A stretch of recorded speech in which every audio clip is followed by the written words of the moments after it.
Bonjour à tous! Aujourd'hui je voulais vous proposer 5 conseils pour les débutants. Premier conseil, ne vous cherchez pas d'excuses. Il y a plein de raisons de se chercher des excuses. Vous savez, ces excuses du style oui mais moi j'ai pas Photoshop, ou j'ai pas de tablette graphique, ou je suis gaucher, d'ailleurs moi je suis gauchère, il n'y a pas de problème, ou je n'ai pas le temps pour dessiner. Tout ça c'est des excuses. Dites-vous bien que vous êtes maître de votre propre apprentissage. Vous pouvez avoir des cours avec les plus grands dessinateurs, il n'empêche qu'à un moment donné il va falloir s'y mettre. Et si vous vous cherchez des excuses à ce point-là, c'est tout simplement parce que vous avez peur de l'échec, vous avez peur d'être mauvais. Et j'ai un scoop pour vous, si vous débutez en dessin, vous allez sûrement être mauvais. Et c'est pas grave, c'est normal, on n'est pas et on ne sait pas dessiner comme ça du jour au lendemain. Prenez Mozart, il s'est pas mis devant un piano et tout de suite il a commencé à jouer. Non, il a fallu d'abord qu'il apprenne la musique, il a fallu qu'il sache exactement quelle note correspondait à quoi, toutes les règles de musique et de solfège qui sont liées au piano, et ensuite il a pu commencer à être bon.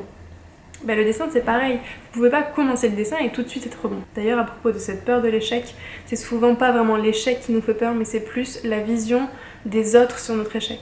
Donc si c'est quelque chose qui vous fait peur, bah, c'est pas grave, vous avez qu'à pratiquer votre dessin, vous en parlez à personne, et vous faites votre truc de votre côté, qu'importe que vous échouez ou non. D'ailleurs vous allez sûrement échouer parce qu'on est obligé d'échouer pour pouvoir réussir. Il y a une citation que j'aime beaucoup qui est tirée de la BD Saga, d'ailleurs c'est une BD que je vous conseille parce qu'elle est vraiment très chouette, autant sur l'écriture que sur les dessins. La citation c'est « Il faut être courageux avant de pouvoir être doué ». Acceptez le fait que vous êtes un débutant et du coup ne vous cherchez pas d'excuses. Conseil numéro 2, ne soyez pas trop dur envers vous-même. Ça rejoint complètement le conseil numéro 1.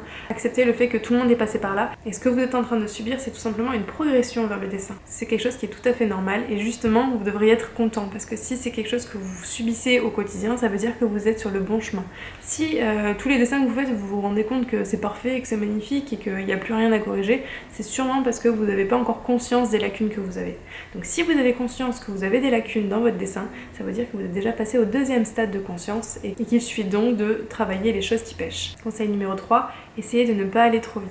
Je sais qu'à notre époque on est tous impatients, on a envie d'avoir tout de suite. Et quand on regarde les dessins des autres personnes sur les réseaux sociaux, on a très vite envie d'arriver à leur niveau. Ce que vous voyez dans les dessins de vos artistes favoris, c'est tout simplement le sommet de l'iceberg. Ce que vous ne voyez pas, c'est tout ce qui est caché sous l'eau, tout le travail qui a été là pendant des années, tous les dessins moches qu'ils n'ont pas voulu poster sur les réseaux sociaux. Posez-vous 2 minutes et essayez d'imaginer ça. Vous avez fait un dessin, ok? C'est un dessin dont vous n'êtes vraiment pas fier. D'ailleurs, c'est un des dessins les plus moches que vous ayez fait. À côté de ça, vous regardez la galerie de votre artiste favori et vous voyez un dessin magnifique, la composition est super belle, la couleur est magnifique, tout est parfait. Ce que vous comparez là, c'est un dessin raté chez vous avec un dessin réussi chez lui. Ce n'est pas comparable du tout. Peut-être que si vous compariez un de vos dessins moches avec le dessin le plus moche de votre artiste favori, peut-être que finalement on pourrait comparer. Et peut-être que vous risquez d'être étonné. Dites-vous bien que les dessins que vous voyez de vos artistes favoris sont tout simplement les dessins les plus beaux, sont le haut du panier. Ne les comparez pas avec vos dessins ratés. Conseil 4, ne copiez pas un autre artiste. J'en avais déjà parlé dans une vidéo donc je ne vais pas vraiment détailler ici pourquoi, mais je vous mets un lien ici. Mais dans tous les cas, faites-moi confiance, ne faites pas ça, ou en tout cas essayez d'en faire le moins possible, et si vous le faites, ne le mettez pas sur internet. Je suis d'ailleurs tombée sur une de vos galeries ArtStation où la personne me demandait ce que j'en pensais de sa galerie et il s'avère qu'il y avait des études sur cette galerie ArtStation. C'est vraiment un truc à pas faire parce qu'ArtStation c'est censé être une galerie plutôt professionnelle et si on voit des études d'autres artistes, ça peut porter à confusion. Conseil 5, le matériel ne fait pas l'artiste. Je sais que de manière générale, on a toujours envie d'avoir le meilleur matos possible parce qu'on se dit que c'est comme ça qu'on va avoir les meilleurs dessins possibles. Alors certes, le matériel est important. Je vais vous raconter une petite anecdote. Récemment, j'ai acheté une nouvelle planche de surf. Alors vous avez une planche d'ailleurs ici. Mais j'ai acheté une planche de surf, je suis débutante.